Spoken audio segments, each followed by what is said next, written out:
The flower essences are working on the principle of resonance. And so the more resonant a remedy is with our energy body, the more powerful the impact.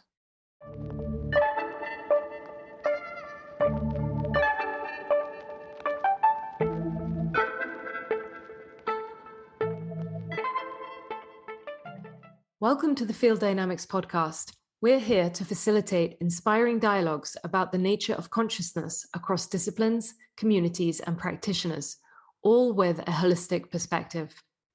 From energy healing to somatic therapies, from neuroscience to meditation, we believe the most interesting things happen at the boundaries of disciplines. I'm Christabel. And I'm Keith. Thanks for joining us today and enjoy the episode.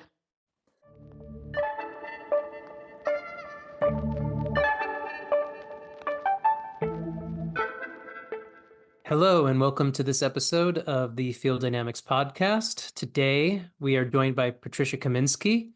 Patricia and Richard Katz have co-directed the Flower Essence Society since 1980. They've authored numerous articles and books about flower essences, including the best-selling Flower Essence Repertory, now in its 5th edition and translated into 6 different languages. Offering seminars across the world, they also manage Flower Essence Services, which produces flower essences and herbal products at Terra Flora, their 27-acre biodynamic garden and wildlife sanctuary in the northern Sierra foothills of California.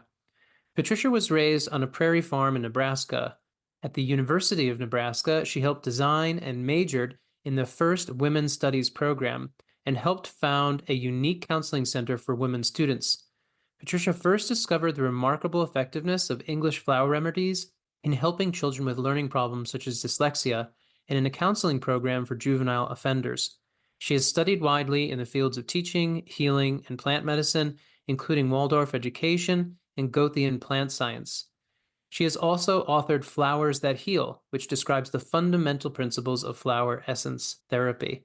Patricia, thank you so much for joining us today. Thank you, Keith. And let me give a shout out to the wonderful work you're doing. Had a chance to explore it, and I feel right at home with the two of you. Excellent. Well, we're really excited to find out how the world of flower essences connects to our energy system, our energy field, and many other things, of course. And just to get us started, could you share a little bit with us and our listeners about your personal story? You know, what drew you to this specific field of working with flower essences? I'll just give you some brief portraits. As you mentioned, I grew up on a prairie farm, 1,000 acres. We were dirt poor and soil rich, as we say. So nature was integral to everything that I experienced as a child. I always felt that I was part of this larger organism that really was part of my body, so to say. I had a lot of healing instincts right away. I used to take the calves. We had a dairy farm, and some of the calves would not feed from their mothers, so I would feed them. And these calves would often grow to these really lustrous coats, and I would have them in my 4-H program, and they would get awards. And so I learned that healing has something to do with love and nurturance. That was something I learned really early. And I also worked in a garden. I had a Polish grandmother who helped me collect herbs, and we canned and gardened. And so that was just a brief background. When I went to the University of Nebraska, it was a little bit shocking. At first, I had 3 bicycles stolen because I couldn't believe people would steal things. I grew up where we had no keys or locks on anything. I had all of these kind of innocent ideals. But then I was challenged, how do you bring that into what I started to realize was the real world of human greed, selfishness, violence? And so I became very, very active in social justice movements. And as you mentioned, one of the main things was to design the first women's studies program, actually one of the first in the whole of the United States, if not the world. Which was very unusual at the University of Nebraska. It's mainly known for football. So I just really had that sort of that idea of how do we change things? And I saw that although it's important to pass laws, laws don't change the inner soul of human beings. And that's where along with the women's counseling that I did at the University of Nebraska, I really saw that we have to work from within, even though we also need social changes that are external.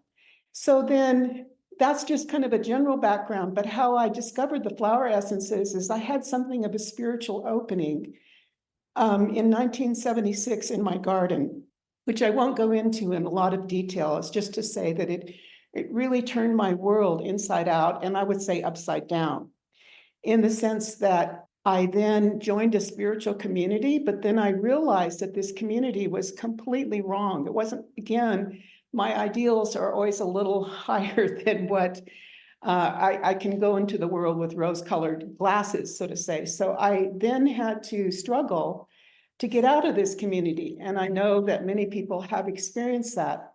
And that's actually how I found the flower essences, because I was perfectly healthy. I had nothing wrong with me. I was a very healthy 20-something, but I was stuck. I was psychically paralyzed.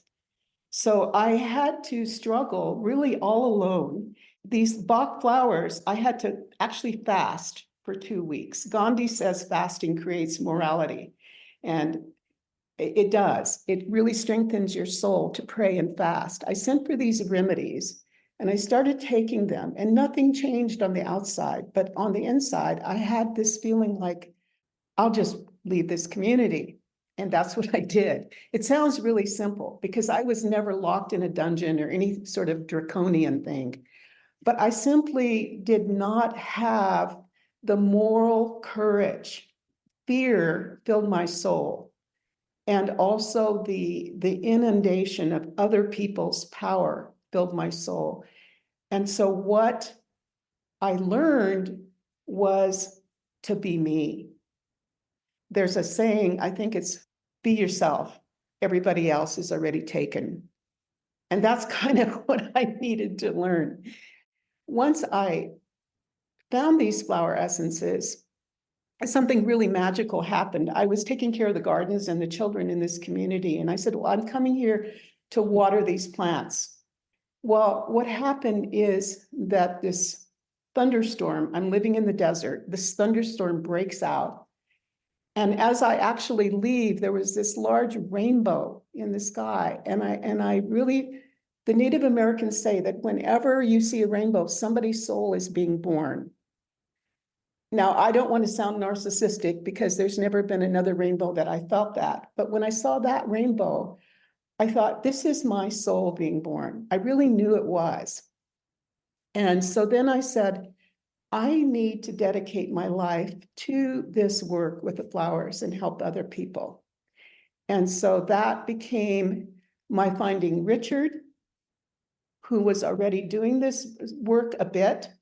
So then I went on to take a job as a counselor for juveniles that had been actually were supposed to go to a more rigid prison, but instead we had a program at that time that took these young men primarily and some young women and put them in a residential program where they could have good nutrition, counseling, and get their GED and get out of incarceration.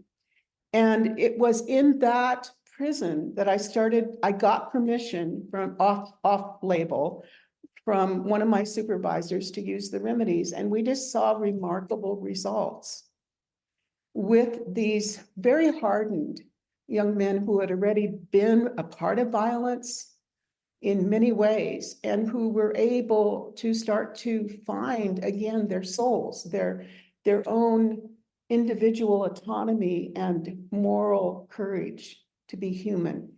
You know, these are not new age sort of people who are already meditating, which is fine, but we're working with people who are right in the nitty-gritty of human suffering.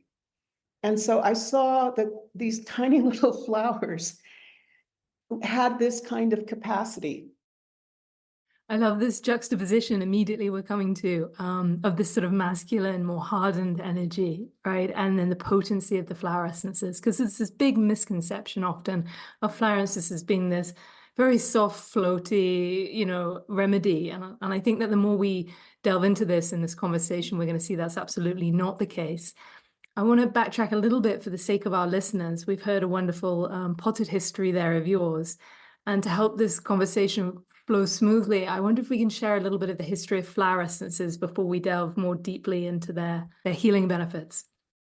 So we know that all through human civilizations, we have used flowers to really express spiritual states of reality. So we see them in temples, we see them in offerings, we see them as part of sacramental rituals when we're married, when there's a death, when there's a birth. So I think that we have a common knowledge that flowers somehow lift us into a larger arena of consciousness, and something sacred is there. But what I think Dr. Bach signifies is a real turning point in human consciousness, because you see, he started out in life wanting to either be a minister or a doctor. And he couldn't decide between the two of them, because he wanted to touch that realm of the human soul. And so he did train as a medical doctor. In fact, he reached in a very short time a certain kind of illustrious position. He first was at the University Hospital receiving war patients from the World War I. So he was born, Dr. Bach himself was born in 1886. And so we're talking then that in the First World War, he then had just become a doctor and was receiving these war wounded, but recognizing that they really suffered as well as their physical wounds from what then did not have a name, but began to be called shell shock. And of course, we know this now as post-traumatic syndrome. But at the time, he realized, there's something else going in. There are certain people who have the stamina to go through these horrendous war events and still have the grit of their soul. And then there are those who just die or wither away or become addicted to drugs, etc., or commit suicide. And so he felt like already then his heart was attuned to asking this healing question: what's going on here? And why, as a medical doctor, is no one talking about the realm of the soul? And so that already was a question living with him. And then he developed his work into the study of intestinal flora. And he actually published papers on intestinal toxemia, because he was looking for that link. And actually, we have a lot of modern scientific literature now that is examining this link between the gut and the brain. So that's interesting that he already saw that. He developed these nosodes, and then he went on to become a homeopathic doctor because he felt the nosodes need to be formulated more safely. So he also received prestige. And so in a short period of time, he was on Harley Street, which is the kind of most prestigious place a medical doctor can be. He was published in various journals, etc. His life was ahead of him to sort of coast into things. But right at the start of the Depression, he left it all and returned to the countryside of Wales, which we know is just saturated with Celtic history, with Druidic spirituality. And he returned there and really said, I have got to find actual remedies in nature rather than working with these toxic substances and making them homeopathically palatable. I am going to walk in nature and find these remedies. But what happened was that he did not just develop the nosodes, he actually went into a whole other understanding of working with the flowers and the four elements. So that is what is really, it's really sacramental, what making a proper flower essence. People think of it as just somehow it's a flower in the bowl getting sun, but it's actually an alignment of the four elements. And the earth, so the bowl is on the earth, receiving the sunlight, receiving the air, receiving the water is collected from the indigenous area that the plant grows. So we have a whole matrix of elemental forces that are coming into a flower at its blooming time, which is maybe 1 or 2 weeks in the whole year for any particular plant, and getting these four elements. So you can't make a remedy on a rainy day or too windy of a day. You have to have this harmonic of the four elements, which is actually a very old Druidic teaching. So you can see that he's really working into the historical gift of what had come before. All of these work into some strata of the soul to help awaken us and to vivify that part in us. And yes, we can get physical healings, but the really interesting thing about what Dr. Bach did is he showed that the soul needs to be involved in healing and that we can use these flowers for that. That's a wonderful description of the coming together of the elements in relation to the flower, and that needs to be in a harmony with the water, the weather that day, the time of year, all those things working synergistically. So you set that up perfectly. I'd love if you could walk us through then what then is being imprinted in that water? What is that remedy comprised of? And then how does taking it by a person, how does it then work its way into a person's system? What's that healing process? Yeah, well, first of all, I would say that we have got to have an imagination beyond the materialistic realm, which the material realm is beautiful and wonderful, by the way. I'm not polarizing that.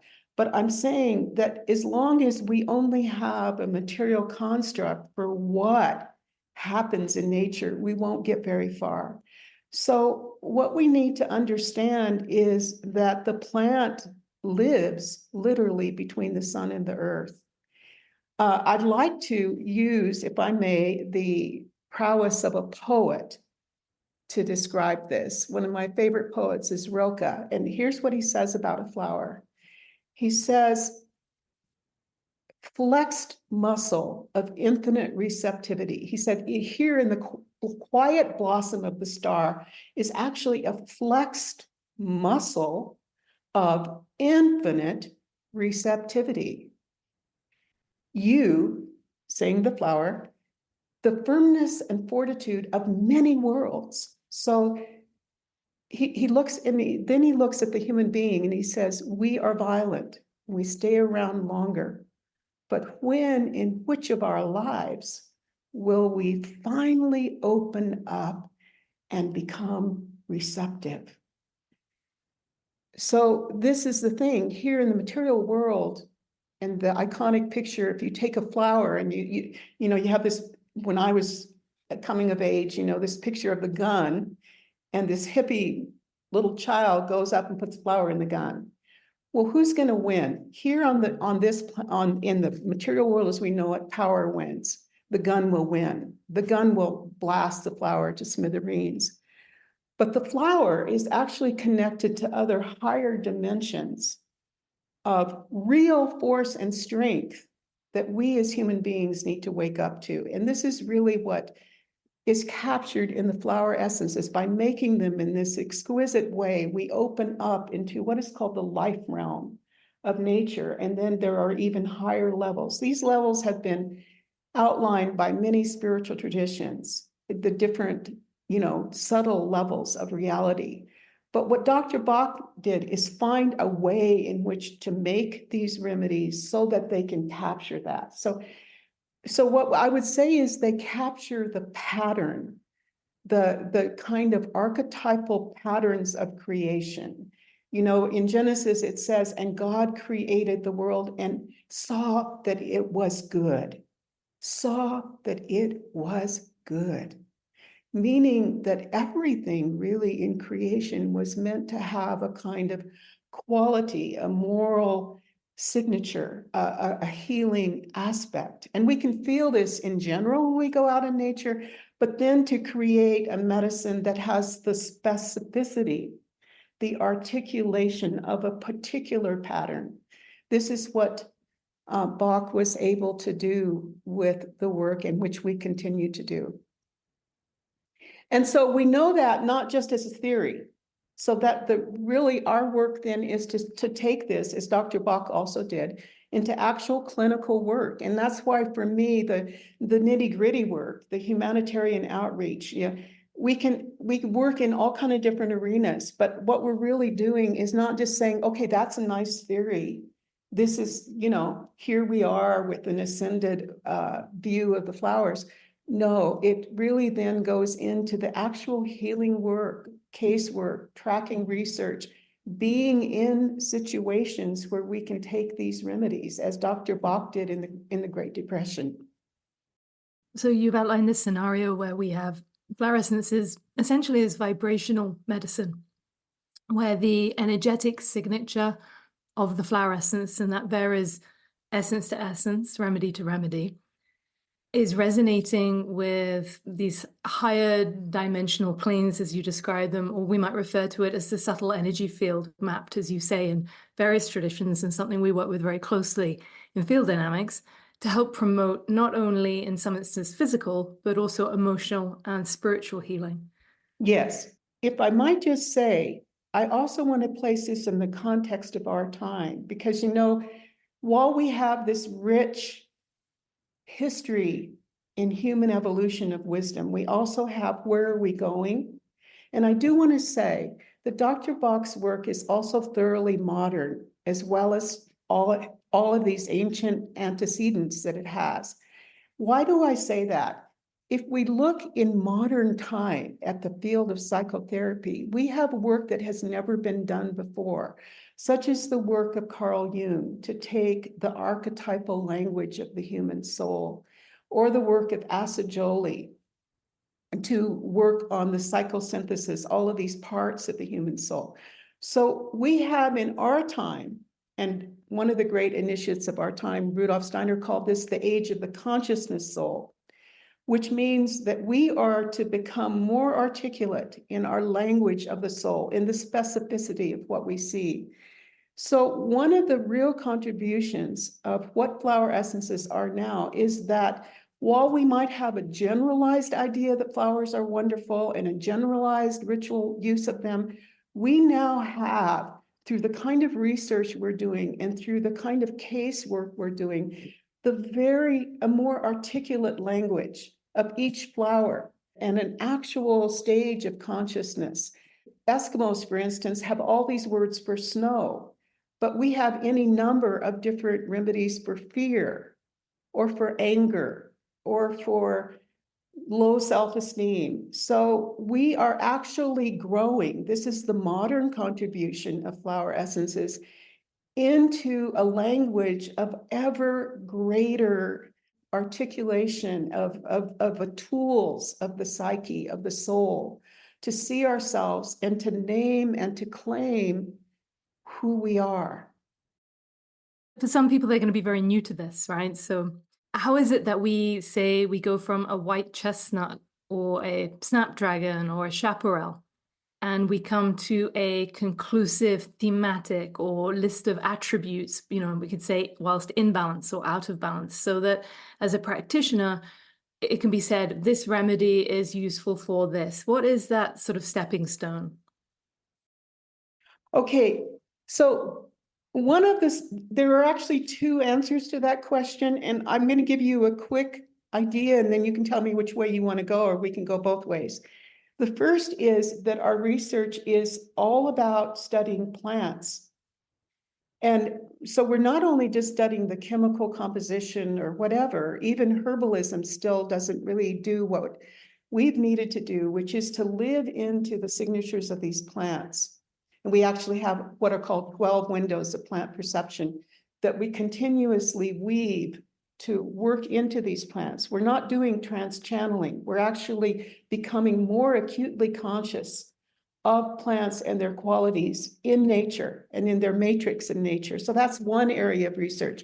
The second area of research is that we have training programs with our practitioners where we're delving more and more into how does the human soul change? What are the stages of consciousness? Do we start, is it like peeling an onion skin? Do we start with where the pain is now and then move into deeper layers, which is what we've discovered is generally true. So you're right, there are so many remedies, it can be overwhelming. It's like opening up, an amazing book, but where do we go with this? I know when I first discovered the Bach remedies, I wanted to take them all the time because I thought, this is the quick fix to everything that's wrong with me. But what we find out is it's a lot like how human wisdom works. It's incremental. The Grail path, for instance, the word means gradalis. It means going incrementally. And if we look at plants themselves, that's their wisdom. One time they're a seed, they're dormant in winter. Then they have little cotyledons. Then they have more, glorious array of green. And then at some point, magically, they're full of all kinds of colors and they're radiant in the sun. Then they're fruits. And then they're seeds again. And then they're, so we need to look at that same quality of metamorphosis within the human soul and ask ourselves, where is this, when we're doing the healing, where is this person? So, but that's kind of the two areas that we're consistently studying are the human soul and the soul of the flowers. If we take, for example, the picture of the little violet, and I think most of us have seen violets, they grow close to the earth, they're purple, which is interesting, and they like the kind of damp moistness of the very early spring. Here in the Sierra foothills, maybe it's still some snow on the ground, and then you see a little purple violet glistening with some snow melting on it, and then when the sun warms, you smell this incredible, gentle, embracing bit of violet aroma. That's one picture. But then let's go to a polarity, and that's the sunflower. The sunflower is leonine. It blooms like in your gardens in the glory of the sun. It's tall. It's shooting upward to the solar frenzy of things, and it's glorious. And so the violet we use for a lot of shyness. It's a very popular remedy for children. They're in a play and then they're afraid to actually go on stage, or just to let go of mommy's hand to go to school. So the violet is this incredible sensitivity that would close itself off from the world. But by polaric contrast, the sunflower is grand. If we're talking about astrology, it's the Leo in us that would like to be on the stage all the time, and that can have what we might call a lower ego that hasn't really been sanctified and made transcendent. It's a beautiful quality, but a lot of times, we're overdoing it in life with needing to be important. And so we have to adjust to find the right spiritual self to fill that space. So sunflower is a very different radiation in nature and how it works in the human soul. So we start to learn to listen and to see archetypally who is before us. It's a journey. I love working with people and helping them to discover who they are and using these flowers as tools. And the people who are best at this kind of therapy have that kind of imagination, I would say. I would say imagination is really missing from a lot of healing, is to see who somebody is, who they're capable of becoming. So somebody comes to see you or get a remedy, I'm curious about, you said very often you're finding that you're working from kind of the layers that present themselves rather than maybe the inverse, which would be something like, how do we get at the center of the person versus the periphery? So I'm wondering, how do you advise people to use the flower essence once determined? Are there general lengths of time prescribed, amounts of time taken a day? And what is the method of imbibing or taking or applying the essence? These are excellent questions. And one of the important things that I find that we really have to teach all of our clients in this time is rhythm. So there's an old esoteric saying, rhythm replaces strength, which is that, if we were to use a ludicrous example, we might think, if I drink the whole bottle now, I'm going to be done with it because I got all of it at once. But you see, nature doesn't work that way, and neither does the human soul. So the other thing is, though, that a lot of lives, particularly children, are chaoticized. It's actually healing just to say, you know what, before bedtime, please use this remedy. And also, if you have a bedtime story or you're lighting a candle for the child, oh, well, I'd never get a chance to do that. Well, do it. Because we want to have these times in which we open the soul of the person to receive. And so one of those times is when we first get up in the morning and also before we go to bed at night. That's actually when we're transitioning energy bodies. And so we have, just like in music, where you have intervals, little spaces in between one note or another, and that's what makes music beautiful. We want to find these interval spaces and put the remedy right in there, because that's where we're going to get the healing that moves us out of a purely materialistic consciousness into the awareness that we have these subtle bodies around us without a lot of woo-woo attached to it. We're just going to bring that in to people's lives. And I also have written affirmations for all the flowers, including the Bach remedies, and that also helps us. In the beginning was the Word, and the Word was with God.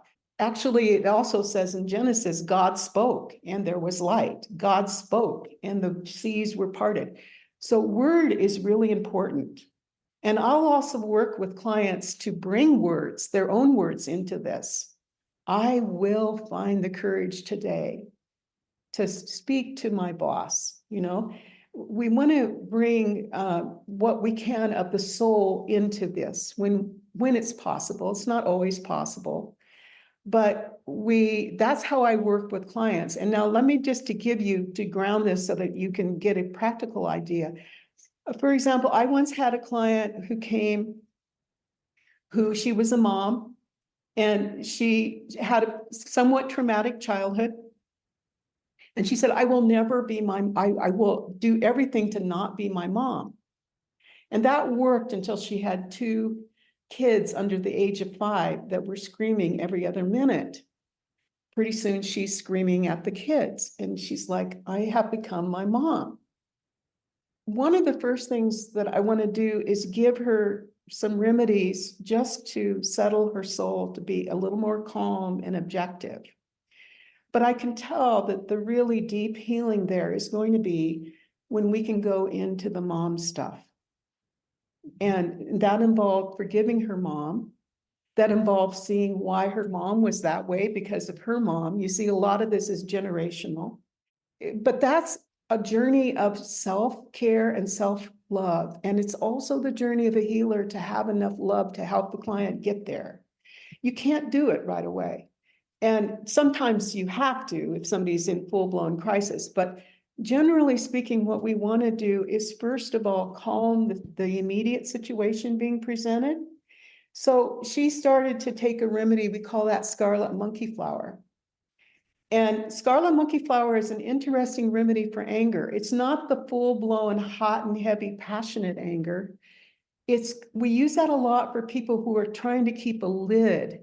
At all costs, I want to be a nice person. And that's because they don't know how to handle anger. And so a lot of, say, for instance, if you grew up with an angry parent, you're either going to model anger or you're going to try in every single way to repress every little bit of anger you see because you don't want to be that. And that was how this woman was. She was the type, I've got a lid on it, okay? But here's the problem with the lid. Let's say it's a pressure cooker. The lid's going to blow off at some time. And so with people who have the scarlet monkey type of anger, we have to help them learn, like if I make my little espresso coffee, which I do every morning, and I take the little thing off, I always do it slowly, a little bit, because if you take it off all at once, the coffee grounds blow up everywhere in the kitchen. But it's the same thing that happens for anger management in some people. They don't know how to incrementally, handle the little things. Honey, if you would just take your shoes off, I just washed the floor and you just tracked on it. They don't know how to say that. That's built up, and then, 2 weeks later, they blow up at their husband, that kind of thing. So what we're learning with the scarlet monkey flower is the incremental ability to own the little things and to learn how to communicate those in a way where there's a successful resolution or exchange of ideas and solutions. Then eventually we went into the whole picture of what happened to her, which is a long story. And we used an archetypal remedy for her. It's called the Mariposa Lily, because that was really at the heart of her pain, her need as a mother to incorporate that archetype that she didn't get. And to understand and forgive her mother. Forgiveness doesn't mean that a behavior is okay. It means that you have the compassion to understand how somebody got there and that you don't hold on to that, because when we hold on to it, we make everything sick. Yeah, it's wonderful to hear that remedy picture, Patricia, as you outline it within the context of a case study is so helpful. It's fascinating to see how many parallels there are with the energy healing work that we do, in that we're looking at intention, we're looking at the importance of space holding as practitioner, right? Having enough presence, love, stability in oneself to anchor these emotions or charges moving through the client, calming initial responses, and then moving into deeper picture.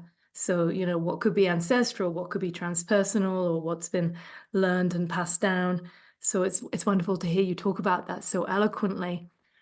I'm interested in asking about flower essences in the context of side effects. I very commonly read that flower essences have no side effects. And from my own experience personally, and this goes for homeopathic remedies as well, and I only bring those in because they're a fellow vibrational remedy, that very often there are some potential challenges and what I would refer to as side effects in working with a remedy, particularly when it's well matched. And, it's striking quite deeply into, the charge that we're looking to work with. And I'm thinking of something here as well, something that's like, that's highly emotionally cleansing, like a remedy like chaparral, and where we're working with the deep inner wounds. And I'd love for you to speak a little bit to this, because I think it's misrepresented somewhat in this universal, everything's fine, use any remedy for anything, no harm will come.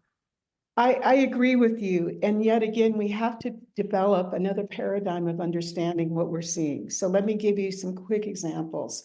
First of all, I absolutely know what you mean. I had somebody, speaking of scarlet monkey flower, just to give you that, who she had early onset, the initial stages of multiple sclerosis. And she actually had a huge reaction to scarlet monkey flower, which was she broke out in a red rash all over her body. She was also a member of a spiritual community at that time where red was not allowed in her clothing. We had to calibrate her remedy. I really thought, I don't know if this is psychosomatic or real, or like that really physiologically she's allergic to the remedy, or it's psychosomatic, but it doesn't matter. It is real. And so that was my most extreme case to date. And this woman needed to take the remedy once a day, or no, once a week to begin with, then once a day. So we had to continue to calibrate to get her to absorb that particular vibration, because it's like the opera singer that shatters glass. It went right into her. But you see, the flower essences are working on the principle of resonance. And so the more resonant a remedy is with our energy body, the more powerful the impact. So on the one extreme, we have, I'll think, God, I'm using drugs. These should be, patrolled or legally, only given to those who know. I've had cases like that, as have other practitioners, but we'll also get the opposite cases. I had somebody once who told me the remedy is not, I knew it was the right remedy. The remedy wasn't working. I had to take layers of safety that she had learned for her own soul survival. She had so much padding, I would say, psychically, that it took me a long time to get this remedy to work, even though I knew it was the right remedy for her. So we also can have ways in which not only that the remedy may not be the resonant one, but that we block that for our own safety. So those are two extremes. Now, does a remedy cause side effects as would a pharmaceutical drug? And I would say no, that we've got to find a different language to understand this therapeutic phenomena, because within, let's say that I saw this in my mother. She was given a drug that created the side effect of her not having good balance. And that's statistically, if you go read the fine print of this long thing you pull out of the pharmaceutical pill package, it says, that you can expect, and if you've noticed on advertising in the media, they tell you all these things, including death, that might happen to you, because these remedies are actually chemically based, and a significant statistical part of the population can and does experience side effects. They're not what the remedy was intended for. The remedy is intended for, diabetes or whatever, but it has side effects. Now, that's not true with flower essences. If it were, what we would see in the cases is that we would have a statistical percentage of people that the same remedy, you lose your balance, you have night sweats, whatever. That doesn't happen. The same remedy can with one person be like they report back, this is the remedy that made me so calm. I was so anxious and I take this and it immediately helps me. Another person will say, I didn't feel anything from it. And another person will say, this was so powerful, I cried for all day. That means that what we have to do as healers when we're working in this realm of resonant healing is understand what the client needs. We will have to moderate and modulate the remedy according to the client, but we have to have a lot more empathic skill, I would say, as a therapist in these realms, a lot more perception for what's going on here. And then we have to have tools, as I was saying, that if somebody, we're pretty convinced this remedy is important, we have to have the tools to lead them safely there so they can take in that remedy. I want to go fast forward. The woman that I told you that was allergic, her multiple sclerosis to this day is in remission. The medical community will never say it's cured, but it's in remission. But guess what remedy she showed up. She doesn't live far from me, but I had not seen her for a long time. And she showed up. She was real frail. Now she's really like, I would say she has red anchored in her aura. And she is, she said, oh, I said, whatever happened with the scarlet monkeypox? I don't see her anymore. And she said, I love that remedy. She said, I take that as a potion. When I'm starting to feel just even a twinge of some of my multiple sclerosis symptoms, I take this. Now, does it heal multiple sclerosis? I would never say that. I'm not interested in healing multiple sclerosis. I'm interested in empowering souls. She was literally starving for the vitamin of red. or whatever you want to call it, the energy of red in her aura. And it goes also into her childhood history, which is a little too long to go into here. That's why we can't say that a remedy produces side effects. So your question is a good one. But if it were side effects, we would have a more or less static and uniform phenomena. Instead, what we have are the individuated responses to a remedy, including learning how to use a remedy so that it's powerfully an ally rather than something frightening. Thank you for that clarification. Like you said, a new language, something like healing crisis comes to mind, but I don't know if that entirely encapsulates what you're describing. Yes, it does. That's a big phenomena. Yeah. And by the way, the work that you guys are doing, I'm so glad to discover it. See, to me, flower essence is not a separate therapy. You do this and nothing else. It goes, we have all of our practitioners throughout the world do all kinds of other things. This just becomes one of the tools.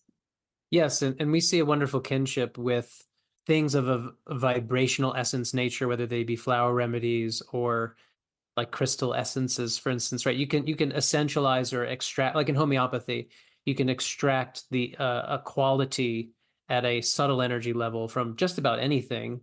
And in that form, it becomes the equivalent of a physical version of what we're doing with the energy healing, which is it's starting in the energy field through mind or soul versus working with nature or a physical object and then pulling that higher dimensional or vibrational resonant aspect of it out.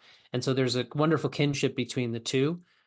And yes, systems need to be broader than the singularity of any modality. But really in that holistic world, we all understand with enough experience that it's really just the accrual of intelligent and skillful lifestyle choices and finding the right techniques and support and what have you that winds up attending to you in the way you need to be attended to.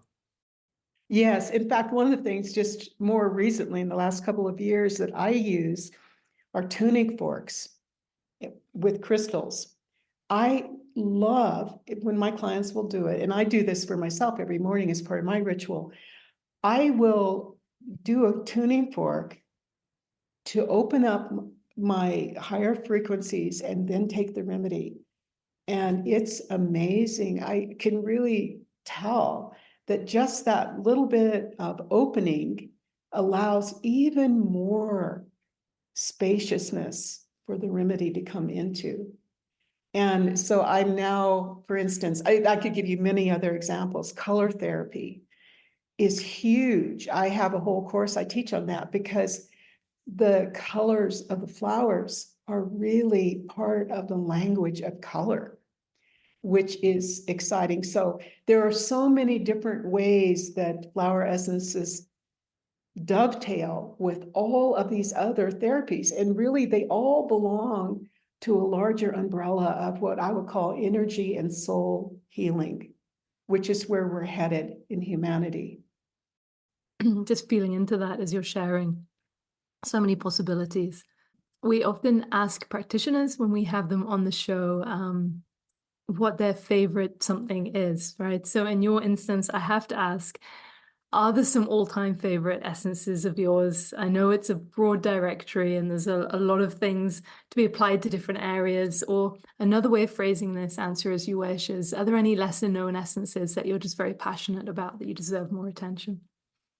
That's, of course, challenging. It's like if you're a mother and you have several children, which is your favorite? Well, they all are, but still, I'll try. I'm going to mention actually some combination remedies because those are the synergy of a number of remedies that come together to create a kind of wholeness that is even more foundationally healing.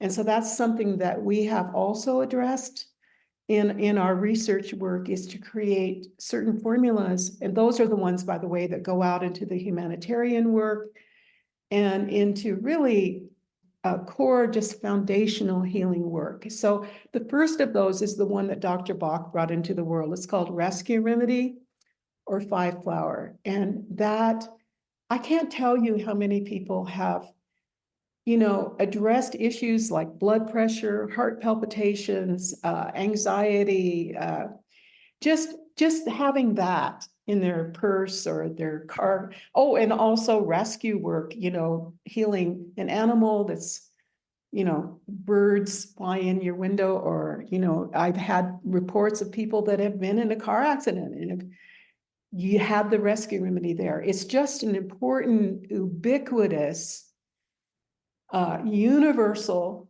formula. We have it being used in hospitals, emergency rooms, not in the United States. We're in a kind of medical Gestapo here.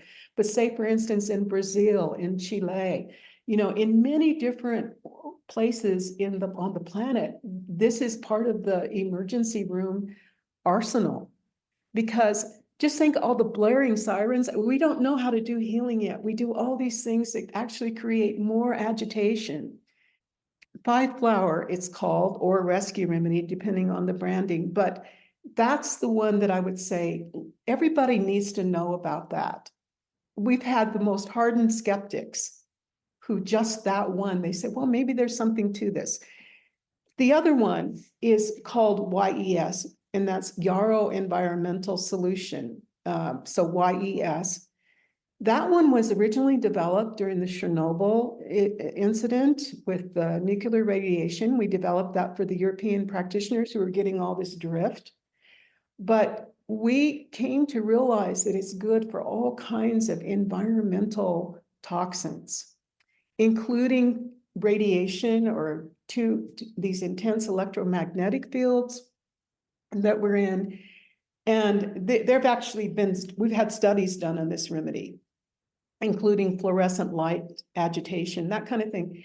It's just building a more healthy, protective layer around us, but at the same time, it's based on the yarrow, which at the same time is a plant that really breathes so it's like a mash that allows what needs to come in and filters what needs to not be there.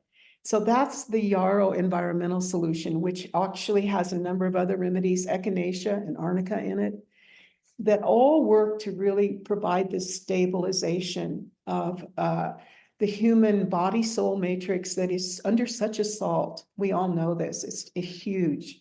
There's two that I feel are the really like colors that we're all nutriently deficient in. And the one of them is magenta. So if you think of the color wheel not just as an arc, but actually as a circle, magenta is the color that comes between purple and red. And it's actually the color of a healthy etheric body. It's one of the first colors we can learn to see reliably in a healthy aura. You will see magenta, a lot of magenta. So magenta self-healer is a remedy. We have taken a number of magenta colored flowers and put them in a certain kind of matrix.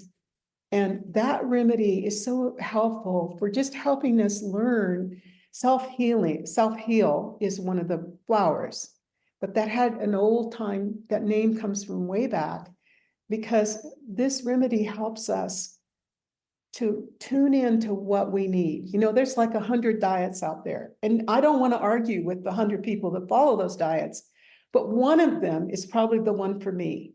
So it doesn't matter how much knowledge we have to also have the internal sensitivity to tap into what it is we need. And the other one is grounding green, which is, green flowers are unusual. Usually it's the leaves of plants that are green, but many of these are alchemical flowers, like alchemia, which is called lady's mantle, a green rose, which was an old alchemical. The green rose existed. It came into life through alchemical processes. The green flowers help us connect with this web of life. So where the magenta takes us into our internal etheric vitality, the green, the grounding green has all these wonderful green, unusual flowers.